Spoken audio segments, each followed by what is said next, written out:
নরসিংদী থেকে শুরু হলো ভূমিকম্পের উৎপত্তি। এই 5.7 মাত্রার একটা ভূমিকম্প গোটা বাংলাদেশকে এমনভাবে নাড়িয়ে দিল। 45 বছর যার বয়স, সে বলছে আমি আমার জীবনে এরকম ভূমিকম্প কখনো দেখিনি।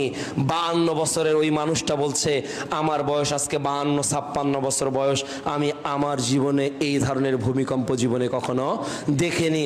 আরও এখানে যারা আছেন 60, 70, 80 বছরের, তারাও হয়তো বলবেন যে আমরাও আমাদের জীবনে এই ধরনের কোনো ভূমিকম্প দেখিনি।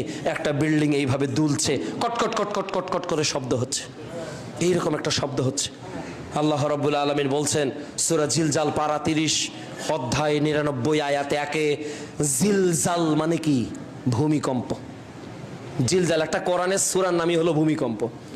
আল্লাহ বলছে ইজা জুলজিলাতিল আরদু জিলজালাহা, যখন পৃথিবী একেবারে কম্পিত হতে থাকবে, একেবারে কম্পন সৃষ্টি করে দিবে, আর পৃথিবী তার ভারী বোঝাসমূহ বের করে দিবে।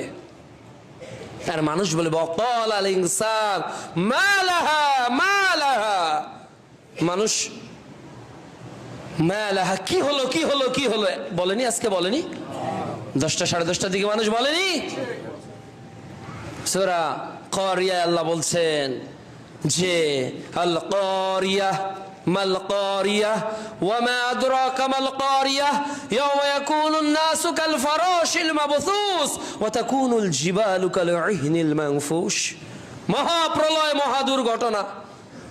সেই দিন পাহাড়গুলো ধ্বনিত তুলার ন্যায় উঠতে থাকবে, মানুষ বিক্ষিপ্ত পতঙ্গের মতো ছোটাছুটি করবে, দৌড়াদৌড়ি করবে। আজকে অবস্থা তাই হয়েছে। এমন হয়েছে যে 18-22 বছরের যুবতী মেয়ে ঘর থেকে বের হয়েছে ওন্না ছাড়া। তার মনেই নেই তার শরীরে ওন্না আছে না নাই, তার শরীরে কাপড় আছে না নাই। মানুষ মৃত্যুকে এত ভয় করে